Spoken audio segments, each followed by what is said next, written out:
don't care who you are, life is going to knock you down.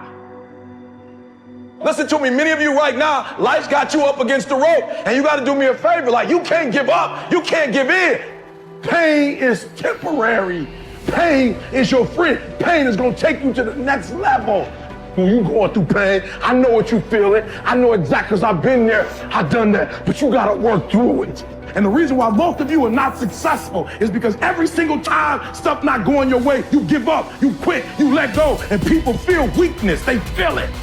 You can feel when somebody's not committed, when they're not all in, when they're not dedicated. And there's another level you get to when you go all in. Winners win and losers lose. There are going to be times that you're going to be wondering, why should I keep showing up and working my business? Why should I keep at it? Why should I keep showing up to the conventions? Why should I keep picking up the phones and making the phone calls? Why should I keep fighting for my goals and fighting for my dreams? And what I want to remind you is that you got to show up for your life regardless of the circumstances. You got to show up in spite of the naysayers. You got to show up in spite of the conversation going on in your mind. You got to show up for your life, because if you don't, nobody else will. If you want unreasonable results in your life, you've got to be willing to be unreasonable. Part of being unreasonable, you don't judge according to appearances. Part of being unreasonable, you can see it because you believe it. You must have the faith to call forth those things that be not as though they were. You've got to decide, I deserve this, and I'm going to have it. You've got to say yes to your life. You've got to say yes. Yes to my dreams. Yes to me. Yes, I can make it. Yes, I can. Doesn't matter how many failures I've made. Doesn't matter how many mistakes I've endured. Doesn't matter about my defeats. Doesn't matter about what I've done. Yes, yes. I don't care about the fact I'm in a hole now. Doesn't matter about where I am. The last chapter to my life has not been written yet. If you judge me now, you'll judge me prematurely. I'm still in the process of transforming my life. I'm still in the process of becoming. Yes. The brilliance of Thomas Edison was not in his mind. It was something much more ordinary and often much less respected. I've got no imagination, he once said. I never dream. I've created nothing. If you're someone who doesn't like Edison, you might think that this is Edison admitting to stealing his inventions from other, more brilliant inventors, like Nikola Tesla. Not quite, but he did readily concede that most of the credit belonged to something other than his brain. The genius hangs around his laboratory day and night, Edison said. If anything happens, he's there to catch it. If he wasn't, it might happen just the same. Only it would never be his. What he's talking about is showing up. The incredible, underrated power of clocking in every day, putting your ass in the seat, and the luck this seems to inevitably produce. Edison lived in his laboratory and never missed a day. Like Gehrig, even when he was sick, when he was tired, or when visited by tragedy or disaster. The modern conveniences we can trace to his lab den owe far more to his body than his brain, to the compounding power of consistency rather than sheer brilliance. It wasn't about inspiration. It was about getting to work, show up and try.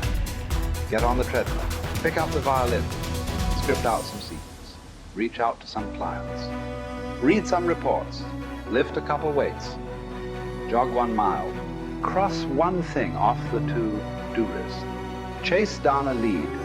It doesn't matter what it is. All aspects of our life benefit from this circumscribed kind of business. Just as long as you do something every day, that is the important thing. Show up.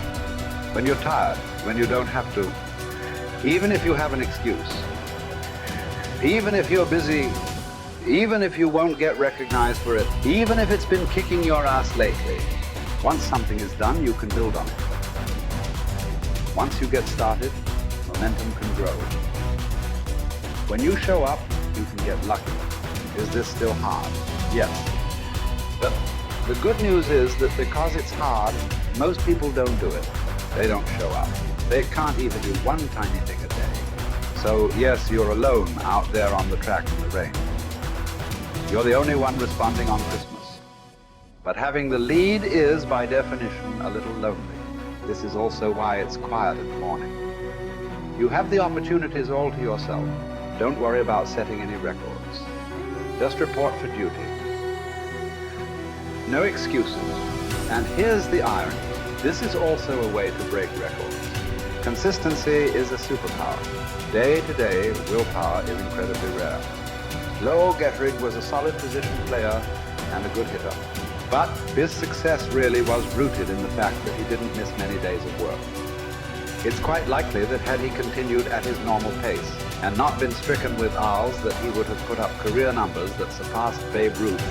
Gettrig wasn't just able to show up despite injuries and fatigue. He also had to push through ennui, doubt, and just plain not feeling it. He had slumps like we all do, but he also understood what they meant. As a minor leaguer, he had struggled at the plate and thought about quitting. The Yankees' owner sent down a scout to walk Gehrig through the very basic math of a batting average. A good hitter hits 300, and hitting 350 is terrific. Hitting 400 is almost unheard of. What does that translate to? Missing on 6 tries out of 10. A hitter can also go days, weeks without touching the ball. That's what the scout told him. The most important thing a young ball player can learn is that he can't be good every day. You don't have to always be amazing. You do always have to show up. What matters is sticking around for the next at-bat. The ability to do that, coupled with the ability to endure what John Steinbeck called dawdly days while writing Easter Eve. Those days when everything seems out of whack, when you're just not feeling it, when the distractions won't stop, is the first step to greatness, literally. You cannot be great without the self-discipline to do that. One thing a day adds up. Each day adds up. But the numbers are only interesting if they accumulate in large quantities. You guys that are just getting started, you're not going to start right here. You're going to start down there, probably in another city, another town. I grew up in Lake Charles, Louisiana, no money, raised by a single mother. I was in debt at 25 years old. First thing that I had to do in my life was not learn a new skill. First thing I had to do to get my life moving in the right direction was self-development. It is vital. It was vital for me that I improved myself and I could start depending upon me. I had to show up every day with some rituals, some disciplines, and start getting myself to trust me, not trust others, but trust myself to do the right thing every day. One of the things that I started doing was beating the sun up every morning. I'm going to beat that sun up every morning so that I have the discipline and the control over my life. So I knew, hey, before that thing pops, I'm going to pop. I'm going to get out of bed, depend on myself, get up at the same time every day. And for me, that time, regardless of where I was beat that sun up. No matter where I am, I'm going to beat that thing up. So it gives me a sense of control over my own life. Second thing, I had to start cleaning up my life and my friends and my environment. When I was younger, between 15 and 25, I was doing crazy stuff in my life. Wasting my weekends. I have the saying, weekends are for the weak.